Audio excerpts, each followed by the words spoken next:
Em As Mil e Uma Noites, o tapete voador de Aladdin não é uma invenção da história dele, mas sim um objeto mágico que ele encontra. O tapete aparece em várias histórias do folclore do Oriente Médio e Ásia, simbolizando o poder e a capacidade de superar barreiras. A popularidade da história de Aladdin, especialmente após a adaptação da Disney, tornou o tapete voador um símbolo universal de aventura.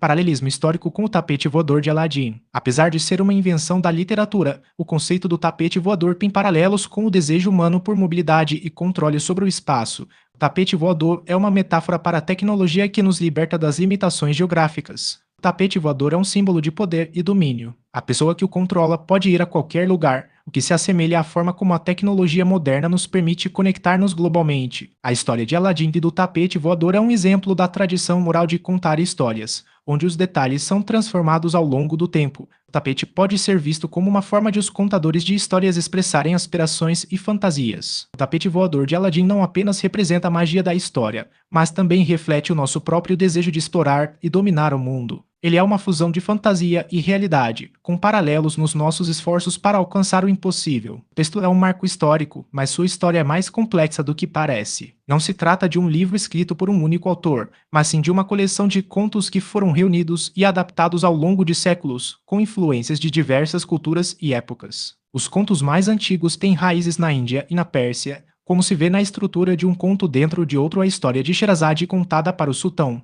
Essa técnica, chamada de narração em moldura, era comum na literatura indiana. Contos como o de Simbad, o Marujo e a história de Aladdin mostram a fusão de elementos desses folclores. A coleção foi moldada principalmente na Era de Ouro Islâmica séculos 8 a 13. O texto que conhecemos hoje foi formado em cidades como Bagdá, Cairo e Damasco, centros de aprendizado, comércio e cultura. As histórias refletem o cotidiano, os costumes e a vida cosmopolita dessas cidades. A popularidade se deve, em grande parte, às traduções para o Ocidente. A tradução francesa de Antoine Galland no século XVIII foi crucial, pois ele adicionou contos que não estavam nos manuscritos originais árabes, como os de Aladdin e Ali Baba. Essa versão foi a que se tornou popular na Europa. Um espelho de seu tempo, as histórias oferecem um panorama sobre a vida, os costumes e as crenças do mundo islâmico medieval. Muitos contos se passam em grandes centros urbanos, descrevendo a vida nas ruas, nos mercados souks e nas casas de comércio. Eles mostram a diversidade social, desde califas e vizires até mercadores, ladrões e poetas.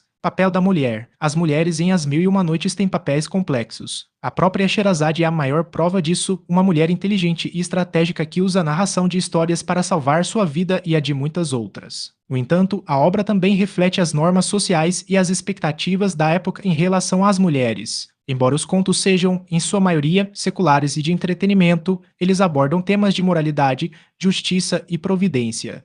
A justiça é um tema recorrente, e os personagens são frequentemente recompensados ou punidos por suas ações, refletindo valores éticos e religiosos. Não é apenas uma coleção de contos, um artefato cultural que evoluiu ao longo do tempo, unindo diferentes tradições e oferecendo uma janela para a sociedade do Oriente Médio e da Ásia Central de séculos atrás.